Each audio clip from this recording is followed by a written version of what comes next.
राहुल गांधी ने एक बार फिर साफ कर दिया है कि वे कांग्रेस अध्यक्ष पद का चुनाव नहीं लड़ेंगे। राहुल गांधी ने केरल में मीडिया से बातचीत में कहा कि वे अपने रुख पर कायम हैं। 2019 के लोकसभा चुनाव में मिली हार की जिम्मेदारी लेते हुए राहुल गांधी ने कांग्रेस अध्यक्ष पद से इस्तीफा दे दिया था। इसके बाद उन्होंने कहा था कि कांग्रेस का अध्यक्ष कोई गैर गांधी बने। हालांकि राहुल को दोबारा से कांग्रेस का अध्यक्ष बनाने की आवाज पार्टी से लगातार उठ रही है।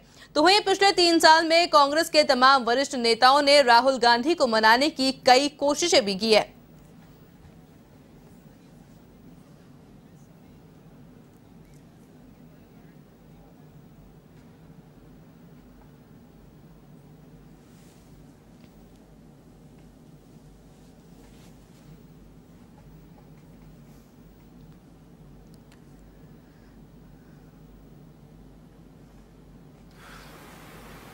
अलग अलग चीजों के बारे में बोलते हैं।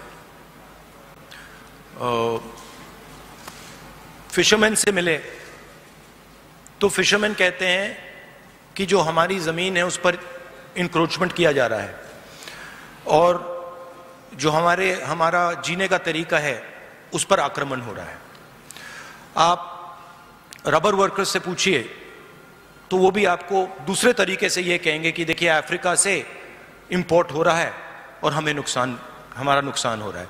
मगर वो भी यही कह रहे हैं, इनडायरेक्टली वो भी यही कह रहे हैं कि जो हमारी जमीन है उस पर आक्रमण हो रहा है, उस पर हमें प्रेशर लग रहा है। और फिर आप आगे जाएं और पूछें भैया मगर ये हो क्यों रहा है, फिर वो आपको जवाब देते हैं कि हिंदुस्तान में 2, 3, 4 बड़े बड़े उद्योगपति हैं जो सब कुछ कर सकते हैं।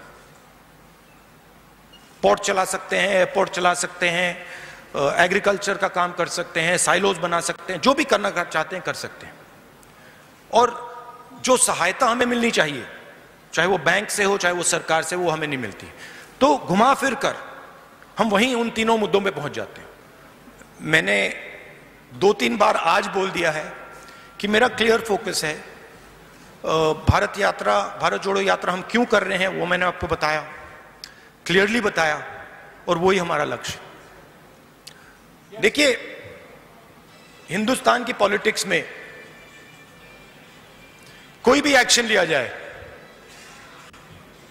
कोई भी एक्शन, अगर मैं यहां बाहर जाके 5 लोगों से बात करूं तो आप कहेंगी 2024 के लिए ये आपने बात की है। अगर मैं जाके वहां पे कहीं किसी के साथ आइसक्रीम खा लूं, आप कहेंगी देखो आइसक्रीम खाइए, 2024 के लिए आइसक्रीम खाइए। मगर ये सच्चाई नहीं है। 2024 से मेरे मुताबिक आज सबसे जरूरी बात जो हिंदुस्तान को बांटा जा रहा है, तोड़ा जा रहा है, जो नफरत फैलाई जा रही है, वो है